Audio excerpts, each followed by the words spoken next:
last set of reactions that we're going to look at in chapter 22 are called conjugate addition reactions. These reactions all have us adding nucleophiles to carbonyl compounds, but instead of adding to the alpha site like the other reactions in this chapter, we're going to be adding the nucleophile to the beta position of the carbonyl compound. And the first reaction that we're going to look at is called the Michael addition reaction.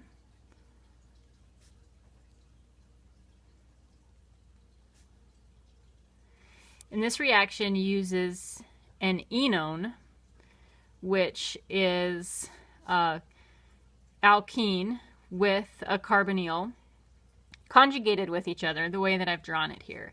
And I'm showing this for an aldehyde, but it also works for a ketone.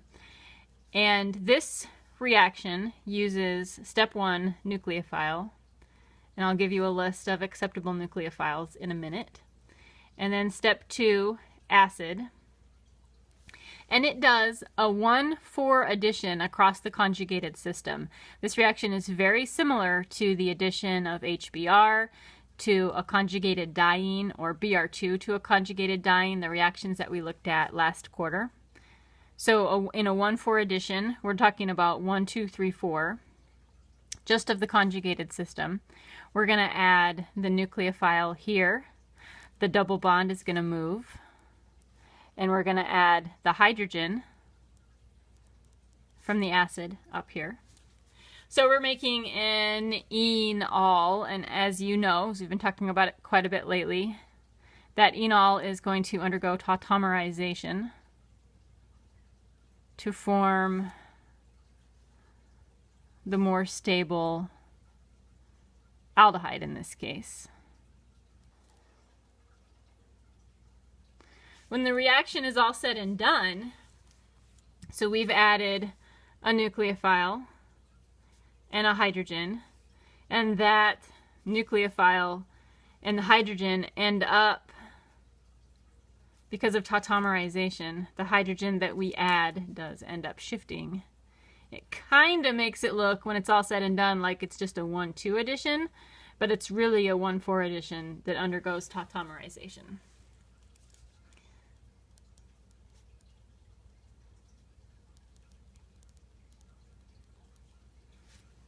So only some nucleophiles are going to work for this reaction, because if we have a really strong nucleophile, it's going to attack the carbonyl carbon, and if we have a pretty strong nucleophile, it's going to attack the alpha position. So we can't use just anything for this reaction. The nucleophiles that will work, and these nucleophiles are often called Michael donors,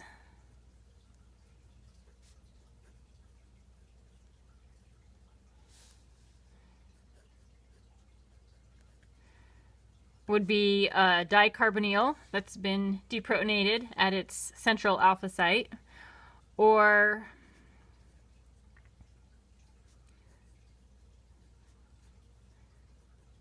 malonic ester that's been deprotonated in the same middle site,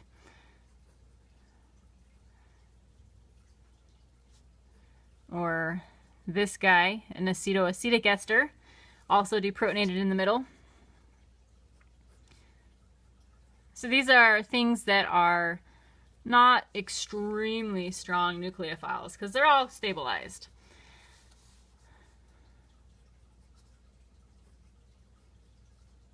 Oh, I forgot to put the charge on this one. So a cyanide complex, a nitro complex, and then also lithium dialkyl cuprate, that R- in that particular type of reagent, not as strong as the R- in the Grignard.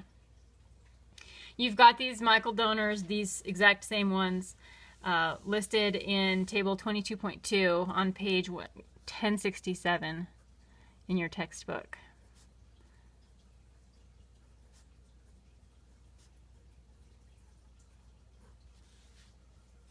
The types of conjugated enones that will undergo Michael additions, those are often referred to as Michael acceptors.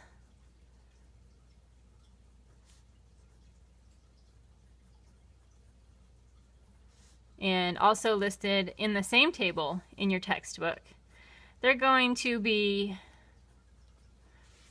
and this is not, it's not specifically the 4-carbon enone, but an enone with this general structure, the actual carbon chain can be longer. Or a methyl ketone.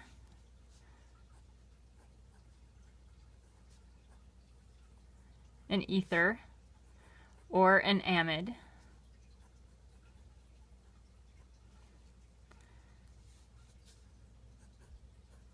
Cyanide group. Or a nitro group. And again, what we're looking for with these Michael acceptors is not this exact structure, but a conjugated diene with an aldehyde, or excuse me, alkene with an aldehyde, alkene with a ketone, alkene with an ester, alkene with an amide, alkene with a cyanide group, or an alkene with a nitro group. What goes on out here on the other end could be just about anything. We'll look at some examples. Strong nucleophiles, as I said before, like a Grignard or an H-, they're still going to attack the carbonyl carbon, just like we have seen. That's not going to change. And these are just weaker nucleophiles that can work out at the beta site. So let's look at the mechanism.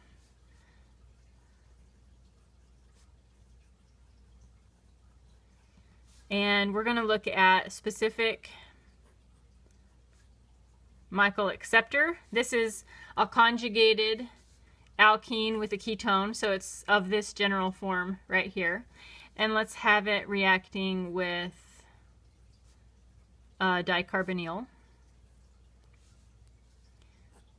So in the mechanism for this reaction, the dicarbonyl, the enolate, is going to attack the beta site. This carbon-carbon double bond is going to move up to make a new carbon-carbon double bond, and the carbonyls bond will open up to put a lone pair of electrons on the oxygen. So here we've moved the carbon-carbon double bond, we have an oxygen with a formal negative charge, and we've added this enolate to the beta site.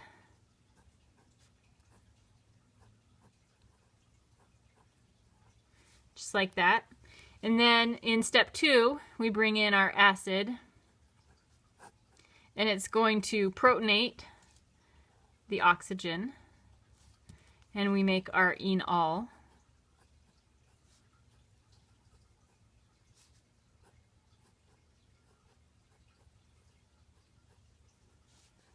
Like that. And then the enol undergoes tautomerization. We've drawn out that mechanism so many times. Let's not draw it out again.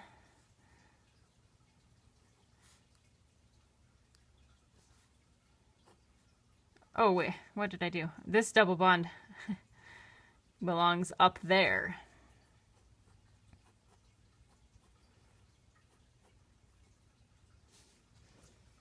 So there's our product. The enolate usually is not going to come in this form. We have to make this as well. And we make that just by taking the dicarbonyl and using a good base like hydroxide to abstract that alpha hydrogen, just the way we want it. And that's it. So this mechanism is pretty straightforward. And we're going to look at 2 examples without the mechanism.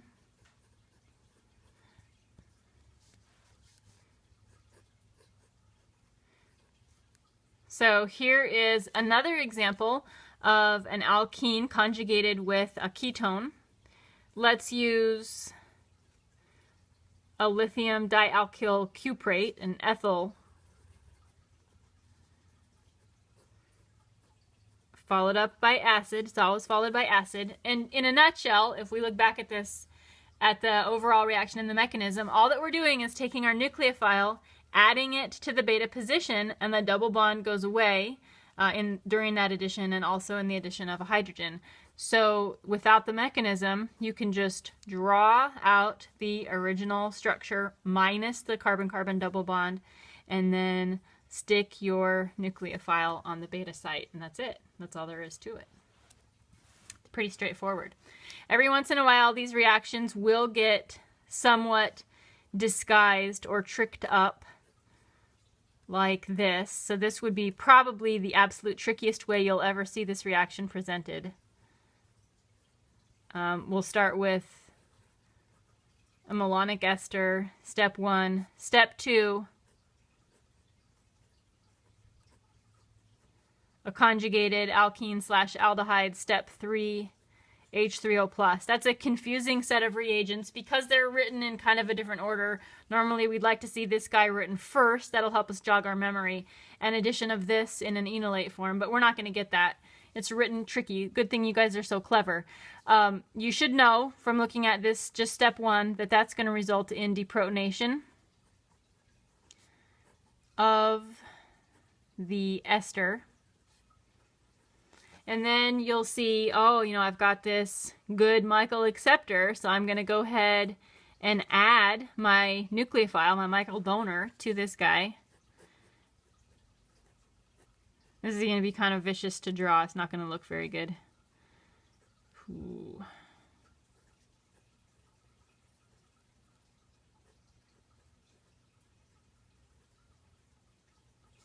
Like that. I'm going to try to make it look a little prettier.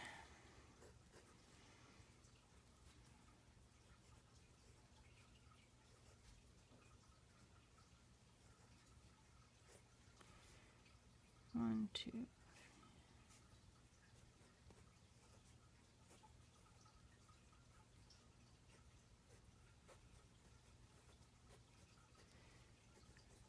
This is just a redraw.